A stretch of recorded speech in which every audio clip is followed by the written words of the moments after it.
வணக்கம், welcome to family corner.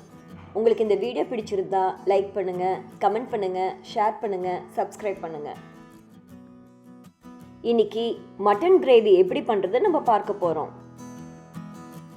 கடாயில் 1 inch பட்டை, 2 கிராம்பு, அரை டீஸ்பூன் சோம்பு, 1 ஏலக்காய், 2 வரமிளகாய், 6 முந்திரி பருப்பு, அரை டீஸ்பூன் ஜீரகம், இது எல்லாம் சேர்த்து நீங்கள் வாசம் வர வரைக்கும் நல்லா வறுத்துக்கோங்க.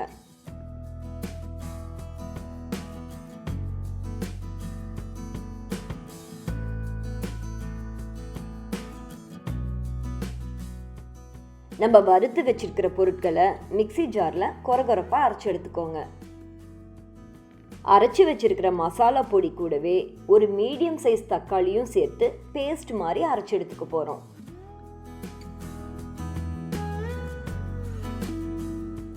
குக்கரில் 2 டேபிள் ஸ்பூன் எண்ணெய் சேர்த்துக்கோங்க. எண்ணெய் காய்ந்ததும் 2 பிரிஞ்சி இலை, ஒரு பெரிய வெங்காயம், சிறிதளவு உப்பு, இது எல்லாம் சேர்த்து நல்லா வதக்கிக்கோங்க.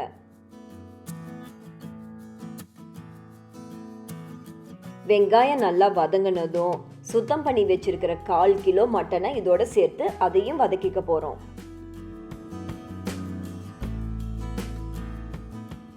இதை ஒரு 5 நிமிஷம் நல்லா வதக்கிக்கோங்க.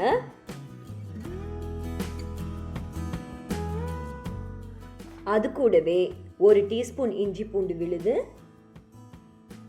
அரை டீஸ்பூன் மஞ்சள் தூள், அரை டீஸ்பூன் கரம் மசாலா, 2 டீஸ்பூன் கொத்தமல்லி தூள், இது எல்லாம் சேர்த்து நீங்கள் நல்லா கலந்துக்கோங்க. தக்காளி அரைக்கும் போதே நம்ம வரமிளகாய் சேர்த்ததுனால நம்ம இங்கே மிளகாய் தூள் சேர்க்கலை. உங்களுக்கு காரமாக வேணும் அப்படின்னா நீங்கள் இங்கே வரமிளகாய் தூள் சேர்த்து வதக்கிக்கலாம்.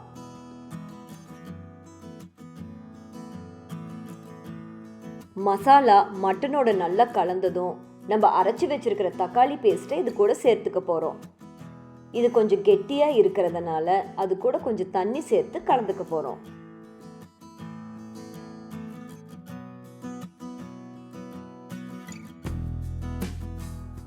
குழம்பு நல்லா கொதி வந்ததும் 4 விசில் விட்டு வேக வச்சு எடுத்துக்க போகிறோம்.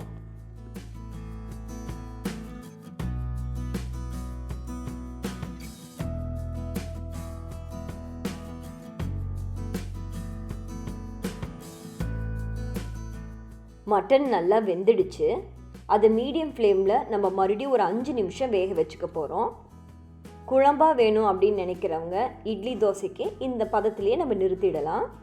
ஒருவேளை உங்களுக்கு சப்பாத்தி, ரோட்டி அதுக்கு வேணும் அப்படின்னா கிரேவி மாதிரி பண்ணுறதுக்காக இன்னும் கொஞ்சம் நேரம் சுண்டு வைக்க போகிறோம்.